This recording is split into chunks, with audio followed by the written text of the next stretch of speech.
Oke, untuk selanjutnya pada pertemuan kali ini, video yang saya buat kali ini adalah mengenai kalau kemarin sudah kita bahas mengenai create dan read, gitu ya. Sekarang lanjutannya adalah mengenai update dan juga delete seperti itu. Oke, nah karena kemarin pasti ada pertanyaan nih. Mungkin ada pertanyaan, bagaimana saya tahu misalkan file yang saya buat ini di PHP ini sudah berfungsi atau belum. Sebenarnya ada satu aplikasi yang bisa kita gunakan untuk mengetahui atau melakukan uji coba apakah file PHP atau file URL ini yang akan kita gunakan nantinya itu sudah berfungsi dengan benar, tidak ada error atau bug atau tidak, yaitu dengan cara menggunakan yang namanya aplikasi Postman, gitu ya, Postman. Nah, cara menggunakan aplikasi Postman ini sama persis seperti kita melakukan atau membuka API REST API ini di dalam browser seperti itu. Anggapannya ini browser, tetapi kita bisa melakukan input form atau input data di dalam sini untuk menguji file PHP kita. Caranya bagaimana? Misalkan karena kemarin kita menggunakan metode yang namanya method post, gitu ya. Method post di bagian create-nya menggunakan method post di sini. Nah, kita bisa gunakan metode tersebut di dalam sini. Misalkan nih, kita harus tahu kan URL-nya di mana, gitu ya. Yang kemarin seperti yang kemarin saya bahas, seperti yang membuka read.php. Misalkan ini saya copy, ini saya taruh di sini, gitu ya. Nah, karena kita menggunakan metode post, maka kita pindah ke bagian sini. Pilih yang post. Setelah itu send. Pastikan sum kita dalam kondisi running, gitu. Nah, seperti ini. Pastikan sum kita dalam kondisi running. Setelah itu pasti akan ada error seperti ini ya. Kenapa? Karena memang indeks atau data yang terdapat pada nama, jabatan, gaji itu masih belum terisi. Nah, cara mengisinya bagaimana? Kita pilih body, terus pilih yang form. Nah, yang bagian ini, terus tuliskan seperti ini, nama atau tuliskan field tujuannya seperti ini. Karena di sini nama, jabatan, gaji, di sini dimasukkan nama, jabatan, gaji, masukkan value-nya, nilainya, staff IT, gitu ya. Misalkan di sini Yogi, gitu ya. Saya ganti Yogi.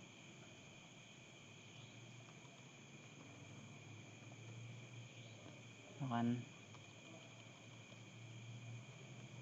sekretaris. Nah, seperti ini value-nya, gajinya berapa, jabatannya apa, terus namanya siapa. Kita masukkan, setelah itu kita send. Nah, maka statusnya adalah berhasil menambah pegawai. Seandainya ada kesalahan, maka akan ada error yang muncul. Nah, di sini kan kita punya yang namanya JSON, gitu ya. JSON ini adalah API, sebuah API, gitu ya. Nah, karena kita menggunakan JSON, bisa kita tampilkan di sini juga formatnya JSON. Nah, misalkan yang read.php.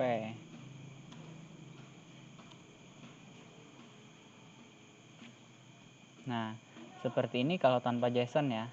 Kalau misalkan kita tampilannya kita ubah menjadi JSON sebagai REST API-nya, nah tampilannya jadi seperti ini. Lebih gampang kita melihatnya, datanya. Jadi silahkan di-download nanti Postman sebagai alat untuk uji coba file PHP atau file koneksi yang kita buat. Oke, jadi create-nya sudah aman, read-nya sudah aman. Sekarang kita lanjut ke bagian update-nya. Nah, update-nya ditambahkan saja filenya di sini, new file. Kalau mau ditambahkan di sini new file, misalkan karena update-nya sudah saya punya, gitu ya.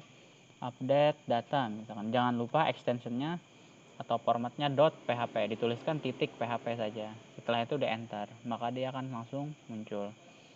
Ini saya cancel. Oke. Selanjutnya adalah update itu logiknya sama seperti create, tetapi update itu data yang sudah ada kita rubah. Misalkan saya punya nama Ahmad, saya pengen rubah menjadi Yogi, maka Ahmad tadi diupdate atau diedit datanya menjadi Yogi. Seperti itu saja. Nah, untuk codingnya adalah seperti ini. Bisa diperhatikan. Jangan lupa seperti kemarin kita harus import terlebih dahulu koneksi .php-nya agar bisa terkoneksi ke dalam database. Yang selanjutnya adalah untuk mendapatkan nilai dari variabel. Di sini sama kita menggunakan metode post juga. Oke. Nah, kita ambil ID-nya. Kenapa? Karena ID ini adalah primary key kemarin. Karena primary key digunakan sebagai kunci atau acuan datanya, gitu ya. Nah, di sini primary key kita sebagai acuan mewakili data yang ada di dalamnya. Primary key ID atau ID 1, maka datanya adalah Jason, CEO, gaji bla bla bla, seperti itu. Nah, terus namanya juga kita ambil, dia mengambilnya langsung dari database seperti itu. ID-nya apa, namanya siapa, jabatannya apa, gajinya berapa, seperti itu. Terus jangan lupa query-nya atau perintah untuk mengeksekusi perubahan di dalam database. Query-nya seperti yang kita sudah bahas adalah update gitu ya, SQL update. Di sini nama tabelnya apa? Tabelnya adalah tabel data karyawan. Selanjutnya adalah set. Nah, ini setnya adalah memasukkan datanya nih, dipasang datanya apa, atau kita pengen rubah datanya apa gitu. Nama ini adalah nama field gitu ya, nama, coba kita lihat. Nah, nama, jabatan, gaji, maka fieldnya juga kita sesuaikan. Nama sama dengan diambil dari variabel nama ini gitu ya. Nah, ini perhatikan di sini. Sering kalau kita membuat query itu satu tanda petik ini saja lupa, itu sudah bermasalah seperti itu. Petik nama diambil, artinya apa? Nama ini akan diisikan perubahan dari variabel nama. Jabatan sama dengan variabel jabatan. Gaji sama dengan variabel gaji. Where-nya ini di mana? Nah, ini mengacu nih ID, karena primary key itu tidak bisa diganti secara default. Primary key itu tidak boleh diganti gitu ya. Makanya kalau ada perubahan-perubahan, primary key itu sebagai kunci acuan nih, di mana kita yang pengen ganti.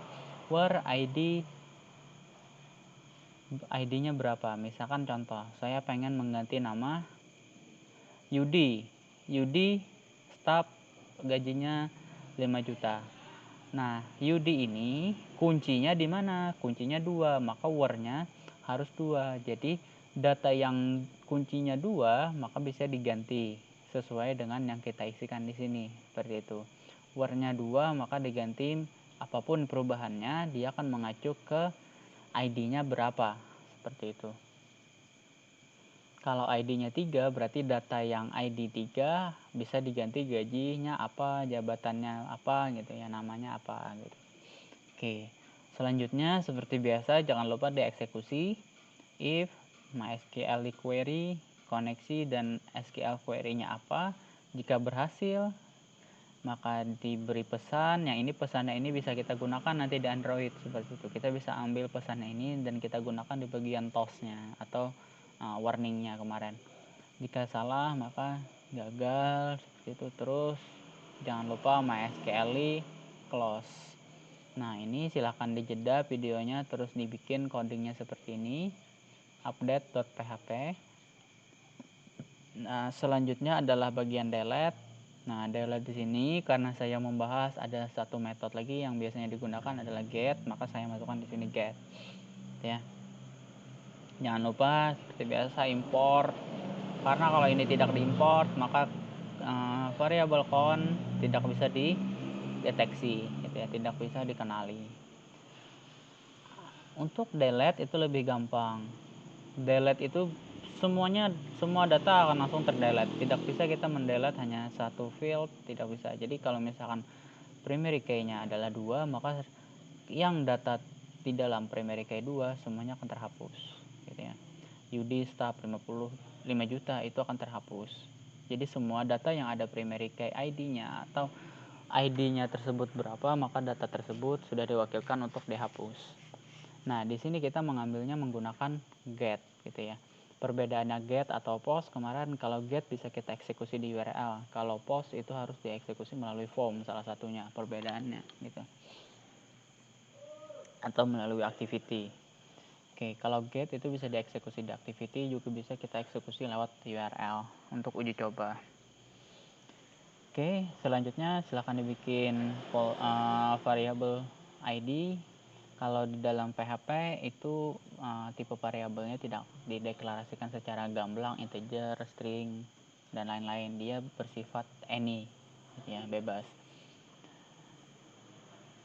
Jangan lupa $get atau kita menggunakan metode get yang diambil adalah ID-nya dari database. Ini ingat kalau misalkan setelah metode penulisan metode entah itu get atau post, perhatikan di dalam sini adalah nama field di dalam database seperti itu. Selanjutnya adalah query-nya delete dari tabel data karyawan atau apapun nama tabelnya di sini nanti, di mana ID-nya adalah diambil dari variabel ID. Kenapa variabel? Karena nilainya berubah-ubah gitu ya. Jangan lupa MySQL eksekusinya gitu ya. Query-nya berapa?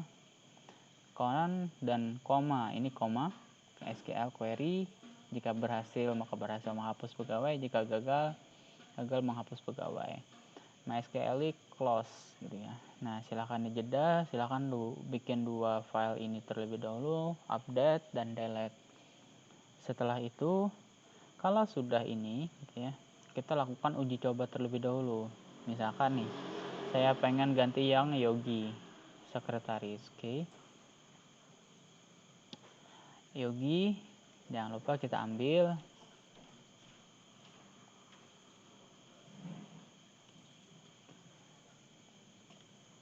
sini update.php.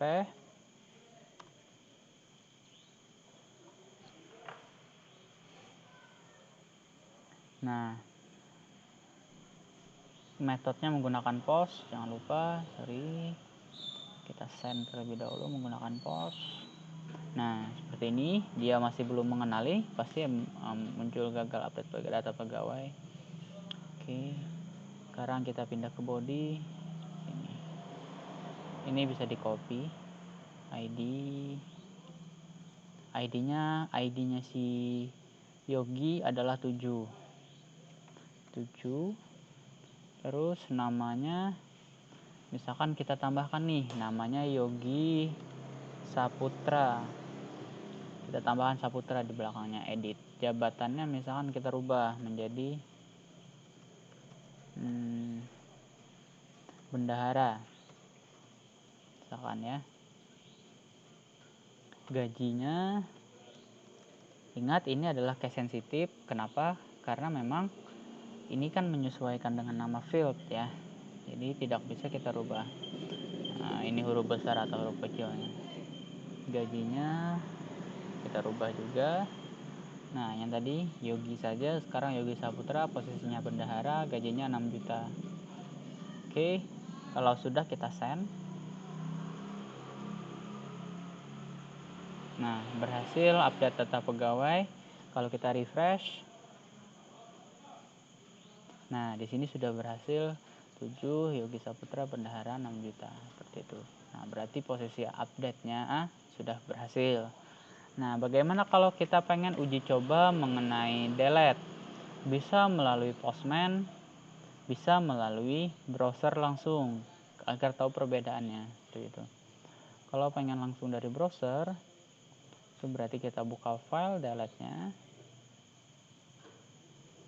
Nah, ini gagal menghapus pegawai. Misalkan saya hapus yang ID-nya 3. Oke. Cara menghapus menggunakan metode delete bisa dirubah di URL dengan menggunakan tanda tanya, ID-nya berapa sama dengan 3. Seperti itu. Ini adalah nama field-nya atau nama yang ada di dalam metode get gitu ya. Setelah itu kalau sudah ID-nya berapa, kita pengen hapus yang Kevin. Enter. Nah, berhasil menghapus pegawai. Kita masuk ke ini, harusnya Kevin hilang. Kita refresh. Nah, maka sudah berhasil. Update-nya berhasil dan juga delete-nya berhasil. Kalau misalkan kita pengen menghapus melalui Postman, bisa di sini saya copy URL-nya. Kalau lebih gampang sih melalui Postman gitu ya. Karena Postman ini meskipun kita tidak tuliskan di URL juga dia bisa deteksi. Kita send. Oke, nah di sini masih bermasalah ya. Kita body terus ke sini, kita ID masukin.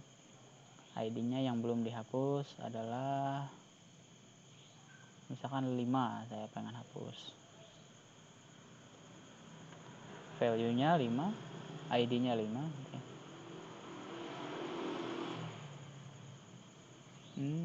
Sorry. Get.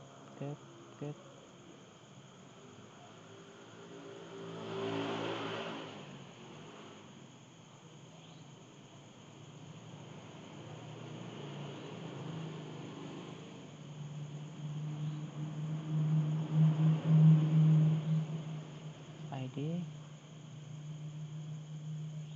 Sorry, apakah harus di sini?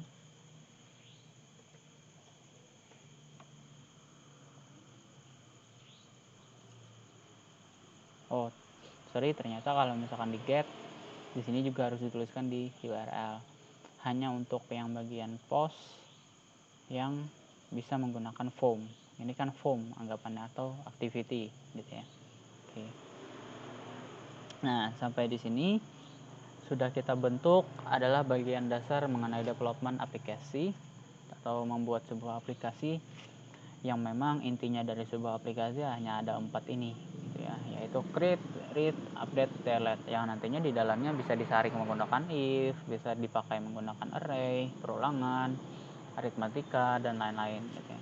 Tetapi pada saat bermain ke dalam database atau bermain untuk penerapannya yang seperti aplikasi yang biasa kita gunakan itu pasti menggunakan create, read, update, delete atau gampangnya simpan, baca, hapus, edit gitu ya. Edit, hapus. Oke. Nah, sampai di sini mungkin sudah selesai nih kita bikin file koneksi atau file jembatan menuju Android-nya. Atau ini file penghubung antara database dengan Android. Sudah selesai kita bikin. Nah, sekarang silakan Abang bikin. Jangan lupa setiap perubahan ya, meskipun satu huruf, perubahan di dalam file ini, dalam file PHP ini atau di dalam Visual Studio Code, jangan lupa di Ctrl S atau di save gitu ya, karena tidak seperti Android Studio kalau di running dia sudah otomatis nge-save. Kalau misalkan di Visual Studio dia harus di save terlebih dahulu, atau pembuatan web itu harus di save terlebih dahulu setiap perubahannya. Kalau di Android Studio kan kita kalau kelupaan nge-save, kalau kita running dia udah otomatis save sebenarnya gitu ya.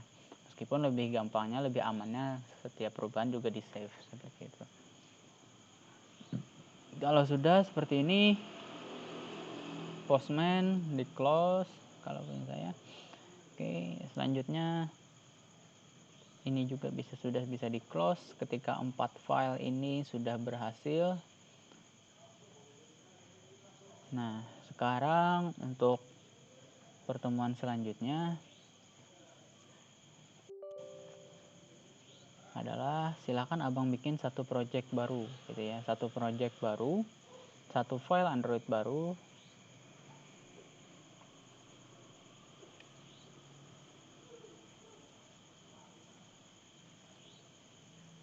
Khusus untuk kita membuat project aplikasi mengenai simpan, edit, hapus gitu ya, atau CRUD.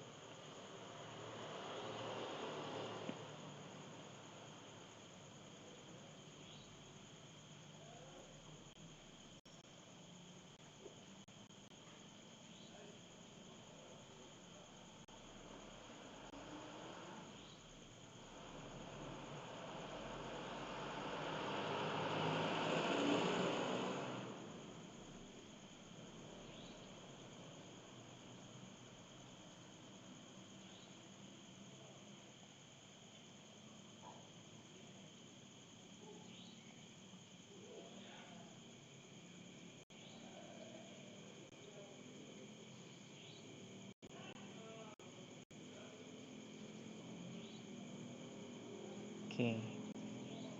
Nah, silakan abang bikin satu desain terlebih dahulu. Silakan abang bikin satu desain mengenai satu project khusus untuk membahas mengenai CRUD gitu ya. Yang pertama,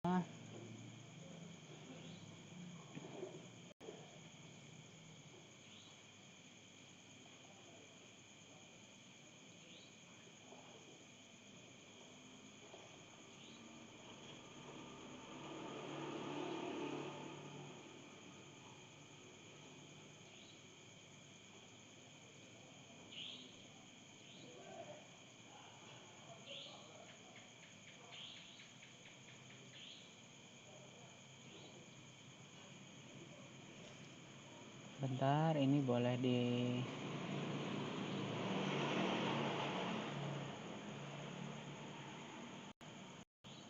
dilewati ya.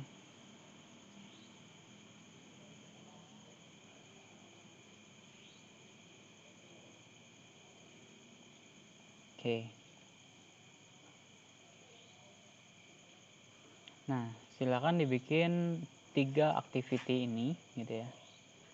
Yang pertama, activity yang ini mungkin punya abang bisa jadi main activity karena bikin project baru. Silakan didesain seperti ini ya, didesain seperti ini. Ini ada nama, ada 3 button, terus ada 4 edit text. Ada 3 edit text, 3 text view gitu ya. Silahkan dibikin kayak gini, yang mana nanti pada saat kita tekan simpan dia akan menyimpan data gitu ya. Pada saat kita klik daftar karyawan, maka dia akan berpindah ke bagian sini. Nah, ini kan karena item baru ya. Item baru bisa dibuat seperti ini. Di sini menggunakan list view. Sebenarnya sekarang aplikasi itu sudah menggunakan banyak yang menggunakan recycler view seperti YouTube, Instagram, itu rata-rata menggunakan recycler view. Tetapi kalau pengen yang contoh-contoh sederhana, kita pengen belajar itu di list view dulu gitu ya. Sama saja logikanya. Kita akan menggunakan dataset, kita akan menggunakan adapter. Oke, hanya berbeda beberapa tampilan. Oke. Nah, silakan dibikin. Di sini tetap menggunakan linear layout, tetapi itemnya adalah list view. Nah, seperti ini. Ini untuk activity yang kedua. Yang pertama activity yang tadi untuk form atau input data. Kedua list. Yang ketiga untuk manajemennya. Yang manajemen ini nanti pada saat data di sini muncul, kita klik datanya, dia akan berpindah ke sini, gitu ya. Berpindah ID pegawainya berapa, nama pegawainya apa, jabatan pegawainya apa, gaji pegawainya apa. Terus kita bisa update datanya atau kita bisa hapus datanya seperti itu. Nah, 3 form ini silakan dibikin atau 3 activity ini silakan dibikin beserta japanya juga, japanya seperti biasa, klik kanan new activity, empty activity, dan desain seperti 3 ini. Setelah itu untuk pertemuan selanjutnya agar kita tinggal masuk ke bagian japanya saja seperti itu ya, agar kita lebih bisa lebih banyak membahas mengenai japanya saja. Ini kalau pengen lihat hasilnya kurang lebih seperti ini. Saya jalankan Nox-nya, bisa dipercepat di bagian sini.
pada saat disimpan nanti ya ini yang paling pertama keluar, simpan datanya apa. Tetapi kalau misalkan kita klik daftar karyawan,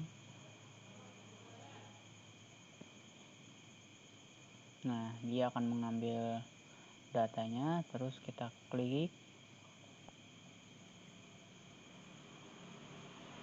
Nah, seperti ini. Nah, di sini kita bisa edit, kecuali ID pegawainya yang kita matikan atau kunci. Kenapa? Karena ID pegawai tadi adalah primary key sebagai acuan gitu ya. Makanya kenapa alasannya NIK atau nomor induk kependudukan kita di KTP itu tidak bisa dirubah. Karena itu primary key system sebenarnya juga, termasuk primary key system. Jadi itu pasti kita kunci, seperti nomor SIM dan lain-lain pasti dikunci oleh sistem. Oke. Nah, seperti itu. Oke, untuk video pertemuan kali ini cukup sampai di sini. Agar nanti pada saat pertemuan selanjutnya di bawah tampilan seperti ini kita main mengenai simpan atau bermain crowd-nya gitu ya. Terima kasih. Sekian dari saya, salah hilaf kurang lebihnya mohon dimaafkan. Jangan lupa kalau ada pertanyaan silakan dicatat, nanti ditanyakan secara langsung biar kita bisa berdiskusi. Terima kasih. Selamat malam. Assalamualaikum warahmatullahi wabarakatuh.